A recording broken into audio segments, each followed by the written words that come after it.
What up though, y'all? It's Chris. Appreciate you connecting with me while I'm out here on the run trying to get things done. This is actually the second take of this video. I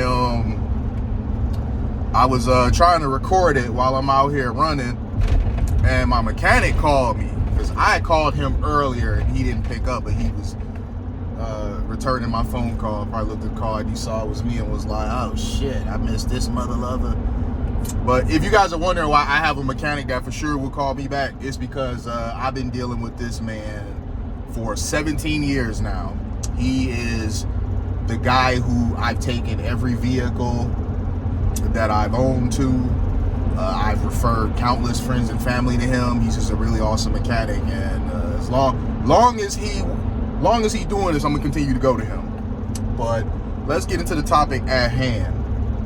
And it's Jess Hilarious. She is everybody saying crashing out, and I'd hate to say crashing out too, but it do feel like that is the appropriate term for this. She has some kind of meeting with the brass over there at the Breakfast Club, and it obviously did not go the way she wanted it to go, because she came out of that meeting furious, got home, couldn't wait to get home and go live and start airing everybody out, talking about how Charlemagne, Envy, nobody was defending her. They supposed to be like this group or whatever. She addressed the fact that she came across as not caring for, what's her name, Lauren LaRosa, I think that's her name.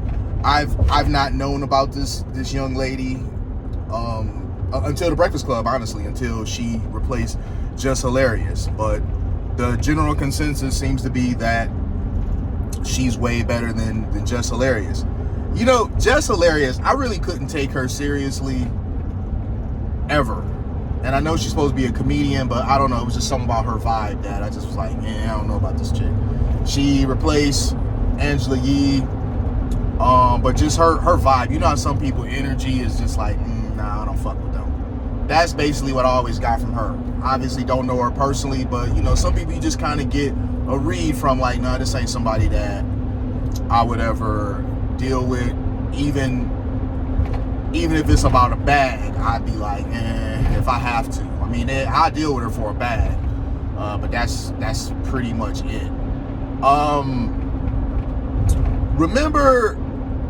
Remember what you call it came on there, Sexy Red came on there and checked her in person. For her to be having all that sassy energy that she be having, when Sexy Red came on there and checked her in person, all that energy was missing, all that masculine bravado, that junk was just totally missing. She got out alphaed by Sexy Red, which is pretty darn funny.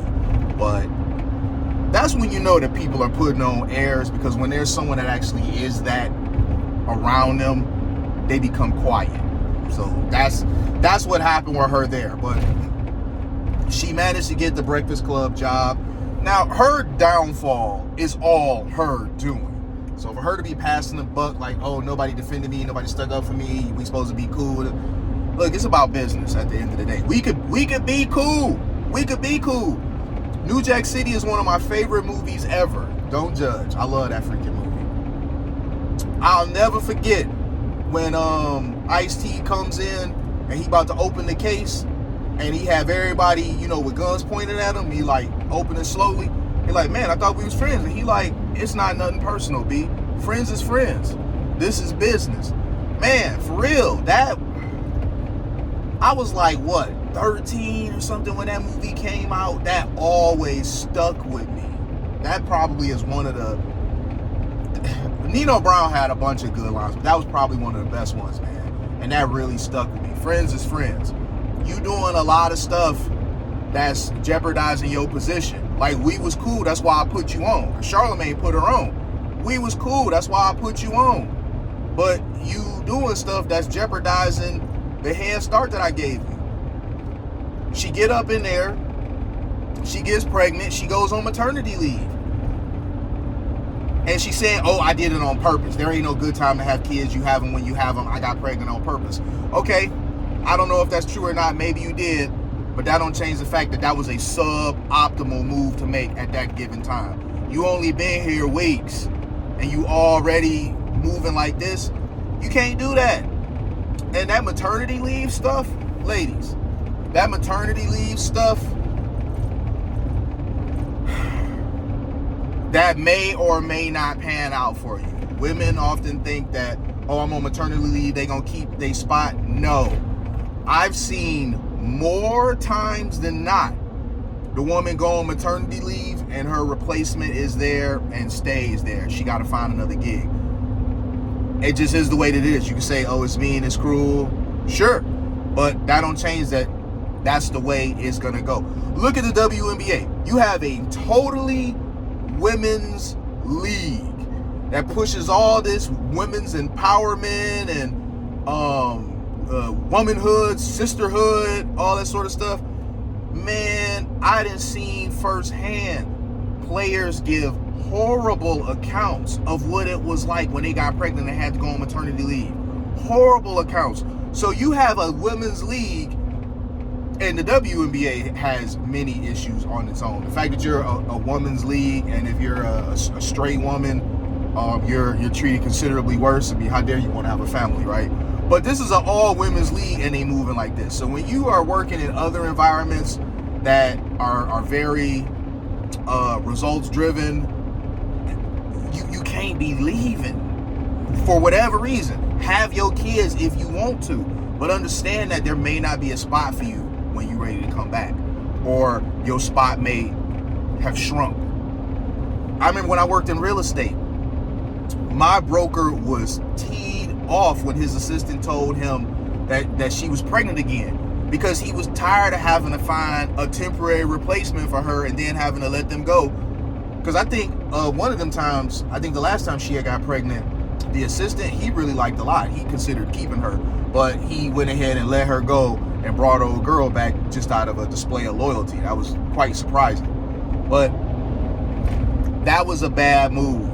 And then on top of that, the person that they brought in to replace you was just simply better at doing this than you were. I mean, that's what it comes down to. The general consensus is that the new chick, the fill-in, she was better. And you know the brass had to have seen that. You know, Charlemagne, Envy, they all reading the comments. They see what's happening. They be having their ear to the street. And Jess reads them too. She really make no secret about the fact that she reads them too. So she was seeing them too. And then when you made your triumphant return, you came back on some sassy stuff, and people didn't like that either. You came back kicking her out of your chair. People didn't like that. Especially when, let's just be for real here, she didn't make no late appearance. She was absolutely in the building. She came in there late on purpose just for the optics of being able to kick her out of her chair on camera. People ain't like that, man. People, they don't rock with this stuff. So, you know, you out here making enemies where you go, and also just, there is a likability factor that's important. I think people forget that. It is important to have some sort of likability factor, not be a kiss ass or anything like that, not be a doormat, but just have some charm and charisma, which she really doesn't seem to have a whole lot of. So she has that working against her as well. And now you online saying a bunch of stuff while you're still employed by them, because I don't think they can get rid of her just yet because of contract things, but they probably won't be extending her when her contract is up. And good luck to her finding some other gig afterwards. I mean, she'll find something or whatever, but when you move like this, you make people not want to work with you in the future. If we work together and then things go south after you are employed, or in her case, right now, you ain't even waiting until you unemployed. You gonna go airing out the business dynamics between everybody that worked there and the upper management and whatnot on live? Nah, man, that's, some of these women need to grow the fuck up. That's just the best way that I could put it. Some of these women really need to grow up. That messy internet crap, grow up, man. that go and revealing everything you know, telling everybody business. What are you, freaking 13? Y'all still doing the same immature stuff. And that's what I saw. I saw a woman who in appearance is older than what she is mentally. She's still doing junior high caliber stuff and takes no accountability for her situation. Everything's everybody else's fault. If she has trouble making connections, making contacts after this, she gonna blame it like she's been blackballed, when in fact she blackballed herself by moving like this. I'm gonna leave it there though, y'all.